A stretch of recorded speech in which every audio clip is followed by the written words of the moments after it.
안녕하세요. 사연을 시작하기에 앞서 구독과 좋아요 부탁드려요. 감사합니다. 사연 시작해 볼게요. 결혼 생활이 쉽지만은 않았어요. 저와 남편은 서로 사랑하며 아들 준영이와 딸 민영이를 키우며 평범하게 살았습니다. 그러던 어느 겨울날 모든 것이 바뀌었어요. 그날 밤 전화 한 통을 받았습니다. 남편이 교통사고를 당했다는 소식이었어요. 병원으로 달려갔을 때 의사는 냉정한 표정으로 말했습니다. 죄송합니다. 오른쪽 다리가 절단되셨습니다. 그 순간 하늘이 무너져 내리는 것 같았어요. 하지만 울고 있을 시간이 없었습니다. 남편의 치료비, 두 아이의 학비, 생활비. 모든 것이 제 어깨로 쏟아졌으니까요. 여보, 미안해. 내가 이렇게 되어서. 괜찮아요. 우리 함께 이겨낼 수 있어요. 걱정 마세요. 표정은 밝게 지었지만 마음은 무거웠어요. 어떻게 해야 할지, 어디서부터 시작해야 할지 막막했지만 한 가지는 확실했습니다. 저희 가족은 제가 지켜야 했어요. 먼저 찾은 일자리는 법원 청소부였습니다. 아침 일찍 출근해서 오전에 법원 청소를 하고 낮에는 집에 와서 남편을 돌보고 저녁에는 근처 편의점에서 아르바이트를 했어요. 쉬는 날이 거의 없었지만 아이들이 학교에 다닐 수 있고 생활비를 벌 수 있다면 그것으로 충분했습니다. 시어머니는 정말 천사 같은 분이셨어요. 첫째야, 너무 무리하지 마. 요즘 너무 쉬지도 않고 일하는 거 아니니? 아니에요, 어머님. 괜찮아요. 어머님도 연세가 있으신데 건강도 챙기셔야죠. 시어머니는 늘 저를 딸처럼 아껴주셨어요. 남편이 사고 후에도 원망 한마디 없이 오히려 저를 위로해 주셨죠. 하지만 시동생의 아내, 제 동서는 달랐습니다. 유명 로펌의 변호사인 동서는 항상 저를 깔보는 듯한 말투로 대했어요. 제가 교육도 제대로 받지 못했고 지금은 청소부 일을 한다는 것 때문이었죠. 남편이 사고 이후로는 남편한테까지도 태도가 바뀌더군요. 그 후로도 명절이나 가족 모임에서 만날 때마다 그녀의 시선과 말투에서 무시가 느껴졌어요. 하지만 저는 신경 쓸 겨를이 없었습니다. 아이들이 건강하게 자라고 남편이 편안하게 지낼 수 있다면 그것으로 만족했으니까요. 세월이 흘러 어느덧 민영이가 26이 되었을 때 딸이 조심스럽게 말을 꺼냈어요. 엄마, 제가 만나는 사람이 있어요. 한번 만나보시겠어요? 딸의 홍조 띤 얼굴을 보니 진심으로 좋아하는 사람인 것 같았어요. 물론 만나보고 싶다고 했죠. 주말에 딸 민영이가 남자친구를 데리고 왔습니다. 단정하고 예의 바른 청년이었어요. 안녕하세요, 어머님. 민영이의 남자친구 오민준입니다. 늘 민영이에게 이야기 많이 들었습니다. 첫인상은 나쁘지 않았어요. 식사를 마치고 민준 씨가 돌아간 후 민영이가 더 자세히 설명해 주었어요. 사실 민준 오빠 아버지가 판사세요. 오빠는 아직 사법시험 준비 중이고요. 순간 가슴이 철렁 내려앉았어요. 판사의 아들? 그것도 제가 매일 아침 걸레질하는 그 법원의 판사? 괜히 위축되면서 걱정이 밀려왔습니다. 과연 판사 집안에서 저 같은 청소부의 딸을 며느리로 받아줄까요? 저 같은 사돈을 반갑게 맞아줄까요? 걱정이 앞섰어요.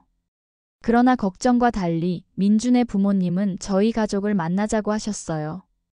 떨리는 마음으로 약속된 식당에 갔습니다. 남편은 휠체어를 타고 저는 최대한 깔끔하게 차려입었지만 어딘지 모르게 초라해 보이는 것 같았어요. 안녕하세요. 저는 민준이의 아버지 오태준입니다. 이쪽은 제 아내 윤수정입니다. 키가 크고 위험 있어 보이는 남자가 먼저 손을 내밀었습니다. 눈이 마주치자 깜짝 놀랐어요. 그는 제가 매일 아침 법원 복도를 청소할 때 봤었던 판사님이었거든요. 하지만 절 판사님은 절 못 알아보는 눈치였어요. 아무래도 청소하는 직원들이 모두 똑같은 옷을 입고 있으니 눈여겨보지 않으면 기억하지 못하실 수도 있을 거라 생각했죠. 아, 네. 안녕하세요. 저는 민영이의 어머니 김지선입니다. 이쪽은 남편 이대영입니다. 식사가 시작되고 민준의 아버지가 입을 열었습니다. 사실 저희는 민영 양에 대해 많이 들었습니다. 똑똑하고 성실하다고요. 민준이가 처음으로 진지하게 여자친구를 소개하겠다고 해서 기대했는데 기대 이상입니다. 긴장된 분위기가 조금씩 풀리면서 대화가 이어졌어요. 그러다 민준의 어머니가 물었습니다. 민영이 어머님께서는 어떤 일을 하세요? 순간 입이 바짝 말랐어요. 청소부라고 말하면 어떤 반응이 나올까? 하지만 숨길 수는 없는 일이었죠. 저는 법원에서 청소 일을 하고 있습니다. 그리고 저녁에는 편의점에서 아르바이트도 해요. 민준의 부모님은 잠시 놀란 표정을 지었다가 곧 따뜻한 미소를 보여주셨어요. 정말 대단하십니다. 남편분의 사고 이후에 혼자서 가정을 책임지시느라 고생이 많으셨겠어요. 그런데도 이렇게 훌륭하게 민영이를 키우셨으니 정말 존경스럽습니다. 예상치 못한 반응에 눈물이 왈칵 쏟아질 뻔했어요. 판사님의 말씀은 진심으로 들렸습니다. 그동안 동서에게 받았던 무시와는 너무나 달랐어요. 민영이 같이 훌륭한 딸을 키워주셔서 정말 감사합니다. 저희 아들에게 좋은 인연이 될 것 같아요. 민준의 어머니도 따뜻하게 말씀해 주셨어요. 그날 밤 집으로 돌아오는 길에 생각했습니다. 우리 딸이 정말 좋은 사람을 만났구나. 사랑을 많이 받을 수 있겠다. 결혼 준비는 순조롭게 진행되었어요. 민준의 부모님은 정말 좋은 분들이셨습니다. 오히려 저보다 더 적극적으로 모든 준비를 도와주셨죠. 제가 일하는 법원에서 민준의 아버지를 마주칠 때면 저는 애써 피하려고 했지만 그분은 오히려 저를 반갑게 맞아주셨어요. 어머, 사부인. 일찍 나오셨네요. 일이 고되지 않으세요? 차라도 한잔 하시죠. 때로는 그분의 집무실로 불러 커피를 대접해 주시기도 했어요. 그럴 때마다 저는 감사함과 동시에 조금 부끄러웠습니다. 법원에서 청소를 하는 저와 판사님 사이의 간극이 너무 크게 느껴졌으니까요. 민영이의 결혼식은 정말 아름다웠어요. 민준이 의족을 한 남편을 배려해 계단이 좁고 엘리베이터가 잘 갖춰진 예식장을 예약했어요. 비록 남편은 절뚝거리며 걸었지만 딸의 팔을 잡고 입장하는 순간만큼은 자랑스러운 아버지의 모습 그대로였죠. 딸이 신부 대기실에서 웨딩드레스를 입고 있을 때 저를 불렀어요. 엄마, 정말 감사해요. 엄마가 아니었으면 제가 이렇게 행복할 수 없었을 거예요. 딸의 말에 참았던 눈물이 터져나왔어요. 그동안의 고생이 모두 보상받는 기분이었습니다. 결혼 후에도 민영이는 늘 밝았어요. 행복해하는 모습을 볼 때마다 가슴이 따뜻해졌습니다. 민준의 부모님도 딸을 정말 잘 대해주셨고 저희 부부에게도 항상 존중과 배려를 보여주셨어요. 그러던 중 아들 준영이도 좋은 인연을 만나 결혼하게 되었어요. 며느리 소영이는 간호사로 일하는 참한 아이였습니다. 두 아이 모두 좋은 짝을 만나 행복하게 살아가는 모습을 보니 뿌듯하기도 하고 한편으로는 세월이 이렇게 빨리 흘렀나 싶어 허전하기도 했어요. 다리를 절단하고 의족을 착용한 남편은 이제 어느 정도 일상생활은 할 수 있었지만 예전 직장으로는 돌아갈 수 없었어요. 가족의 생계를 위해 저는 여전히 일을 계속해야 했습니다. 어느 날 아침 평소처럼 법원 복도를 청소하고 있는데 낯익은 목소리가 들렸어요. 이봐요. 이 서류 좀 복사해서 가져다 주세요. 고개를 들어보니 동서였어요. 변호사로라고는 알고 있었지만 이렇게 법원에서 만나게 되다니. 오랜만에 보는 가족이라 반가운 마음에 불렀습니다. 동서, 오랜만이네. 잘 지내고 있어? 동서는 저를 알아보고는 얼굴이 일그러졌어요. 쪽팔리게 아는 척하고 지랄이야 라고 하는 혼잣말을 들었죠. 그러고는 저를 보며 이야기했어요. 형님, 쪽팔리게 아는 척하고 그러지 마세요. 여기서 마주치면 모른 척하세요. 알겠어요? 제가 청소부랑 가족이라고 하면 제 입장이 뭐가 되겠어요? 그 순간 제 얼굴이 화끈거렸어요. 뭐라고 대꾸하기도 전에 등 뒤에서 또 다른 목소리가 들렸습니다. 김 변호사님, 그 서류 다 준비되셨나요? 판사님, 즉 제 사돈 어른이었어요. 깜짝 놀라 저는 반사적으로 인사를 드렸습니다. 아이고, 사돈 어르신. 안녕하세요. 사돈 어른은 저를 반갑게 맞아주셨어요. 어머, 사부인. 여기서 뵙네요. 아침부터 고생이 많으십니다. 민영이와와 민준이 이번 주말에 저희 집에 오기로 했는데 오셔서 같이 식사하시면 어떨까요? 그 말을 들은 동서의 얼굴이 하얗게 질려 납작 엎드리듯 인사를 했어요. 지금까지 무시하던 저와 강 판사님이 사돈 사이라는 사실에 적잖이 놀란 모양이었죠. 네, 판사님. 서류 바로 준비해서 가져다 드리겠습니다. 동서의 목소리가 떨리고 있었어요. 사돈 어른은 동서를 한번 쳐다보시더니 고개를 절레절레 흔드셨습니다. 김 변호사님, 그럼 서류 챙겨서 제 사무실로 잠시 와주시겠어요? 두 사람이 사라진 후 저는 복도 청소를 계속했지만 마음이 복잡했어요. 한편으로는 동서가 당황한 모습이 통쾌하기도 했지만 또 한편으로는 이런 상황 자체가 마음 아프기도 했습니다. 청소부라는 직업이 그렇게 부끄러운 것인가? 라는 생각이 들었거든요. 그날 오후 퇴근길에 동서가 법원 앞에서 저를 기다리고 있었어요. 형님, 죄송해요. 악기는 정말 실례했어요. 동서의 사과는 진심으로 들리지 않았어요. 아마도 사돈 어르신의 질책을 받고 어쩔 수 없이 사과하러 온 것 같았죠. 괜찮아. 나도 여기서 동서를 볼 줄을 몰랐으니까. 앞으로는 아는 척하지 않을게. 저는 담담하게 대답했어요. 형님, 판사님께 아까 일에 대해 더 말씀하지 않으셨으면 해요. 그때서야 동서의 급한 사과 이유를 알 수 있었어요. 저를 걱정해서가 아니라 자신이 걱정되어서였죠. 걱정 마. 나는 그런 사람 아니야. 하지만 동서, 내가 청소부라고 해서 그런 취급을 안 하는 건 옳지 않아. 나도 열심히 살아가는 사람이고 내 아이들의 엄마야. 동서는 고개를 숙인 채 아무 말도 하지 않았어요.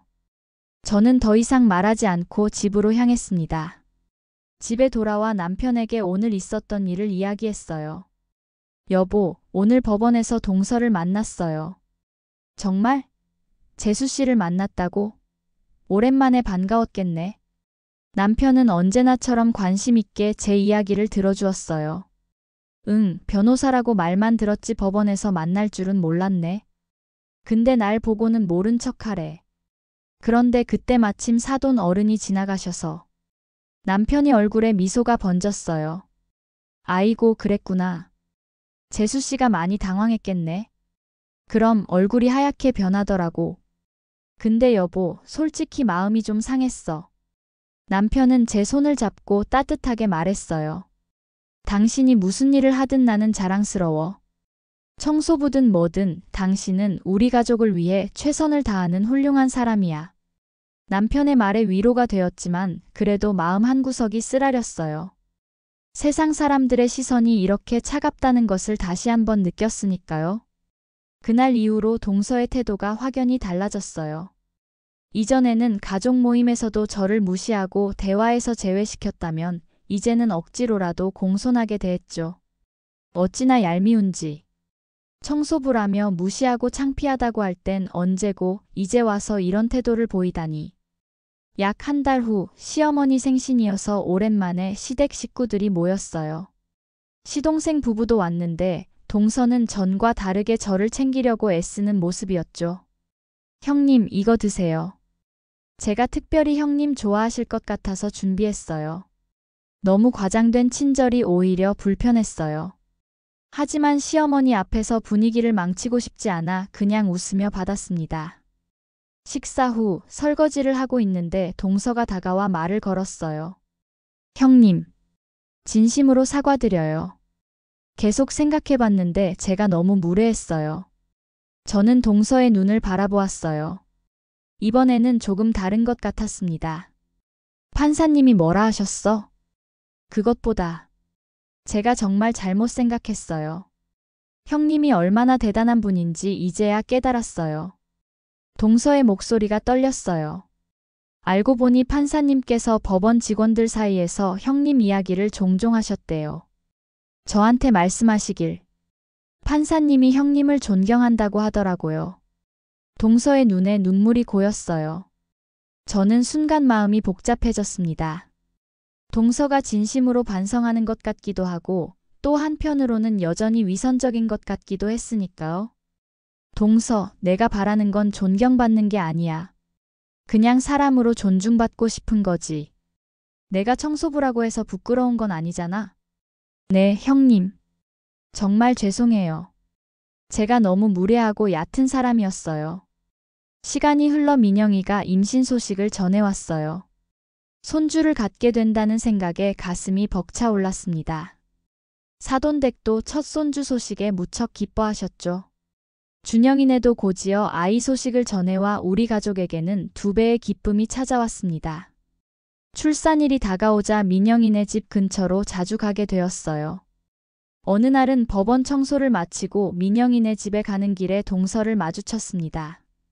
이제는 예전처럼 피하거나 불편해하지 않고 자연스럽게 인사를 나눴어요. 형님, 오늘도 민영이네 가세요? 배가 많이 불렀겠네요. 응, 이제 곧 만날 날이 얼마 안 남았어. 다음 주면 출산 예정일이야. 정말 축하드려요. 동서의 표정에서 진심이 느껴졌어요. 시간이 흐르면서 서로에 대한 이해가 깊어진 것 같았습니다. 결국 민영이는 건강한 아이를 낳았어요. 병원에서 작은 아기를 안았을 때 이 세상 모든 보물을 얻은 기분이었습니다. 남편도 병실에 와서 손주를 품에 안고 눈물을 흘렸죠. 여보, 우리 손주 봐요. 어찌 이렇게 이쁠까요? 얼마 후 준영이네도 아이를 낳았고 우리 집은 웃음소리로 가득 찼습니다. 주말이면 아이들이 모두 모여 시끌벅적한 시간을 보냈어요.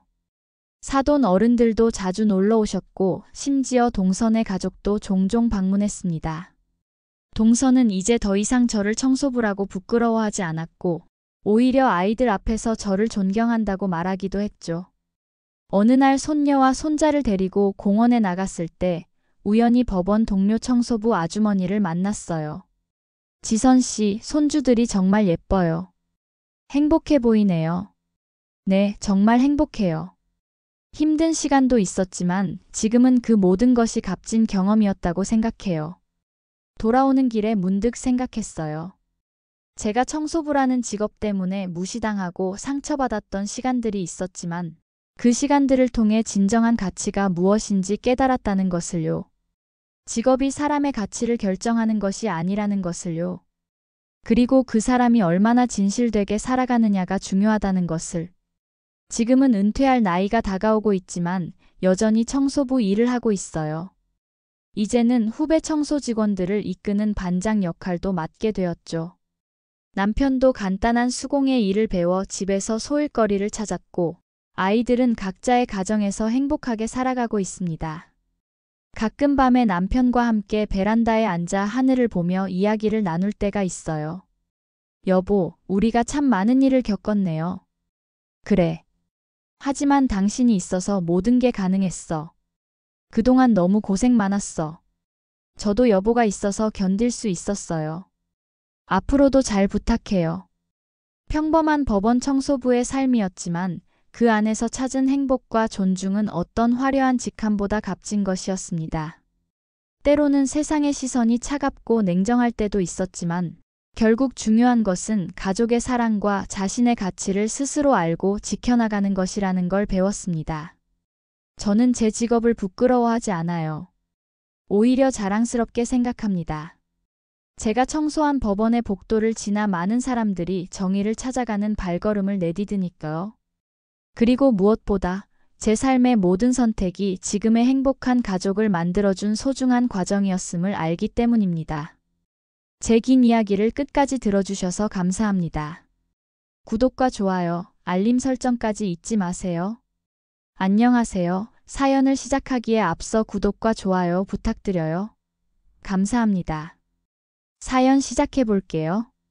저는 윤하영이라고 해요. 34살, 도자기 공방 하영의 대표이자 하영 아트갤러리의 오너죠. 20대부터 시작한 작은 사업이 지금은 연매출 50억이 넘는 회사로 성장했어요.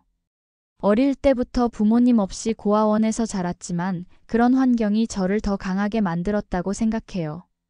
26살 때 박 회장님을 만나 투자금과 사업 노하우, 인맥까지 아낌없이 도움을 받았고 8년이 지난 지금은 업계에서 인정받는 사업가가 되었죠. 남자친구는 1년 전 제 갤러리 전시회에서 만났어요. 그는 의대를 졸업하고 막 인턴 생활을 시작한 30살 의사였죠. 우리는 빠르게 가까워졌고 반년 정도 만났을 때 그가 청혼했어요. 그에게 제가 고아라는 사실을 알고 있냐고 물었을 때 그게 뭐가 중요해? 라며 대수롭지 않게 여겼기에 청혼을 받아들였죠. 하지만 상견례 이야기가 나왔을 때 그가 부모님께 제가 고아라는 사실을 말하지 않았다는 것을 알게 되었어요. 불안했지만 그를 믿기로 했죠. 그날 작업실에서 도자기 유약을 바르고 있을 때 박 회장님의 전화를 받았어요. 제 인생의 은인이자 저를 딸처럼 아껴주시는 분이셨죠. 박 회장님은 상견례에 함께 가주겠다고 하셨지만 제가 혼자 가는 것이 맞을 것 같다고 고집을 부렸어요. 그때는 몰랐어요. 제 인생에서 가장 모욕적인 날이 될 줄은. 상견례 당일 약속 장소인 강남의 고급 한정식 집에 도착했을 때 예비 시어머니가 처음 한 말은 부모님이 아직 안 오셨네. 이었어요. 그때 심장이 쿵 내려앉았죠. 그에게 제가 고아라는 사실을 말하지 않았냐고 물었고 그의 표정이 굳었어요. 그때 옆에서 날카로운 목소리가 들렸죠. 아들, 이 여자야? 짝퉁으로 온몸을 치장한 예비 시어머니가 제게 다가왔어요. 그리고는 저를 위아래로 훑어보더라고요. 남자친구는 어색하게 웃으며 저를 소개했지만 그의 어머니 눈빛은 경멸로 가득했어요. 예약된 방으로 들어가자 민석의 아버지가 소주를 마시며 앉아 있었어요. 그는 낡은 양복에 투박한 손을 가진 평범한 아저씨 같았죠. 곧 이어 부모님은 아직 안 오셨나? 라고 물었을 때 저는 용기를 내어 저는 고아입니다. 라고 밝혔어요. 순간 방 안의 공기가 얼어붙었죠. 예비 시어머니의 표정이 일그러졌고 남자친구에게 화를 냈어요. 아들, 고아랑 결혼한다는 거야? 말도 안 돼. 남자친구가 당황하며 제가 누구라고 변명하기도 전에 그의 어머니는 제 머리채를 확 잡아당겼어요. 2001년 고아 주제에 감히 우리 아들을 꼬셔. 의사인 우리 아들이 니년이랑 급이 맞니? 어딜 의사 꼬셔서 지 팔자 펴보려고. 근본도 없는 것이. 그 여자의 입에서 쏟아지는 막말과 비속어는 끝이 없었어요.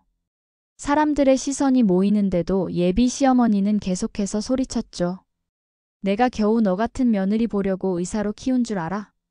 주제를 알아야지.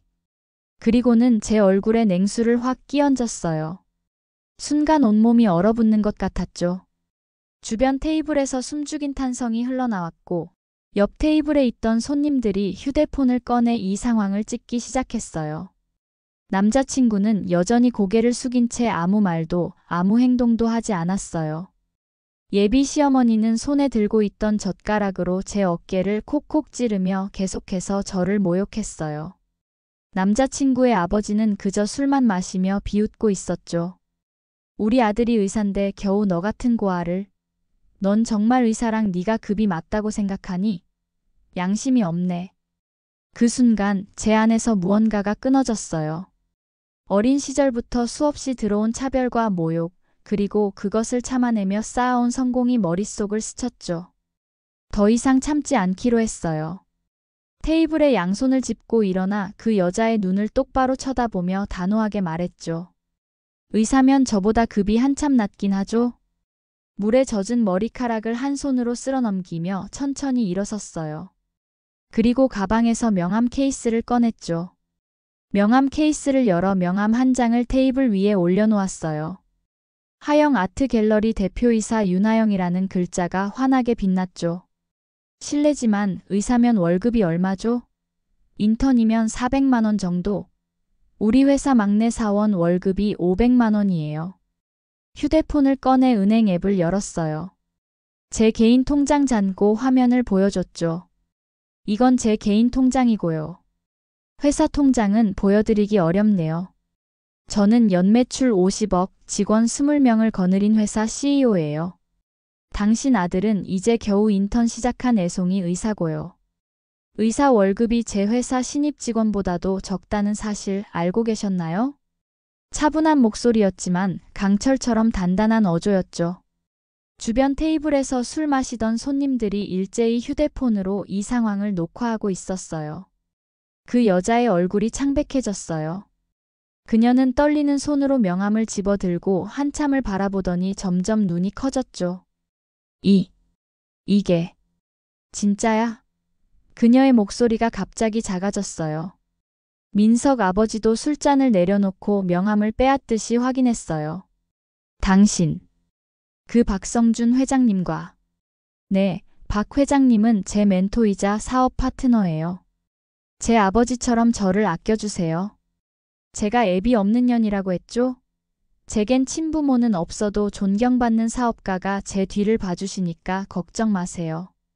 그리고 제 갤러리에 걸린 작품들은 당신들이 평생 모아도 아들이 의사가 되어도 살 수 없는 가격이에요.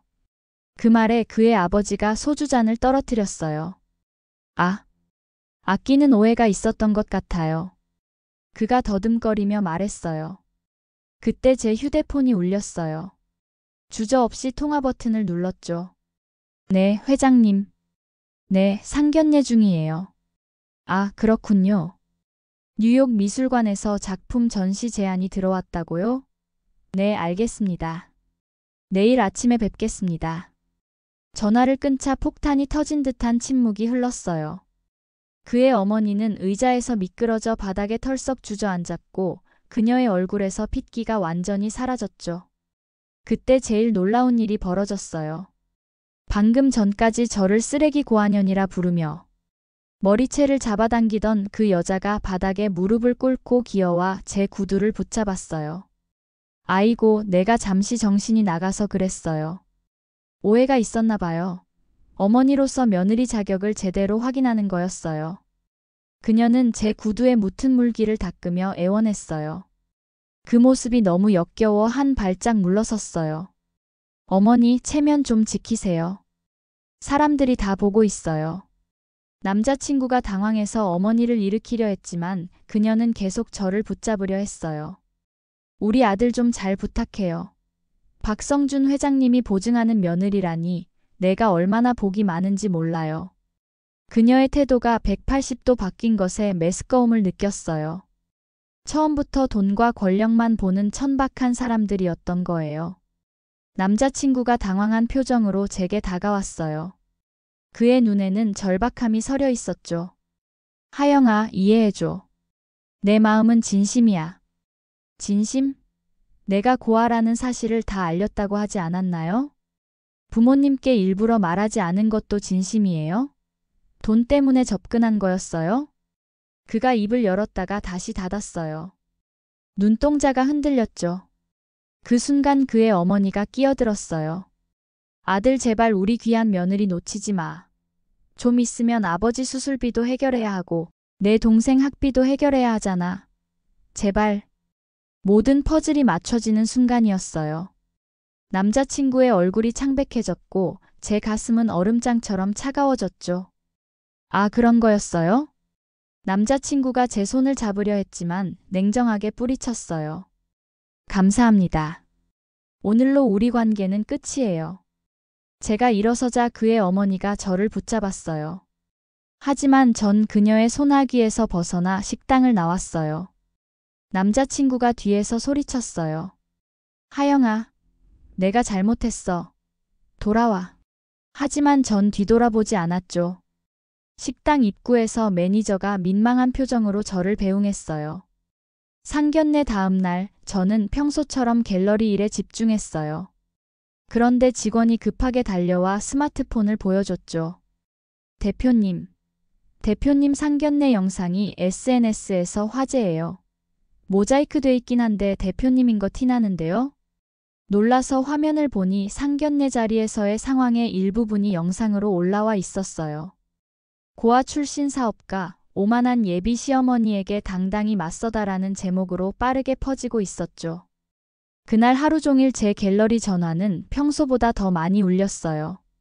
사람들의 관심과 응원 메시지가 늘어났죠. 한 달 후 저는 매거진 인터뷰에 응했어요. 고아원에서의 성장기, 사업 시작의 어려움, 그리고 성공하기까지의 여정을요. 많은 독자들이 제 이야기에 공감했고 비슷한 환경에 있는 이들에게 희망이 되었죠. 환경보다 중요한 것은 자신을 믿는 힘이에요. 누구나 자신만의 길을 개척할 수 있어요. 그 인터뷰 이후 제 갤러리를 찾는 손님이 조금 더 늘었고 도자기 작품에 대한 관심도 높아졌어요. 사업도 점차 성장하여 해외 진출을 준비하게 되었죠.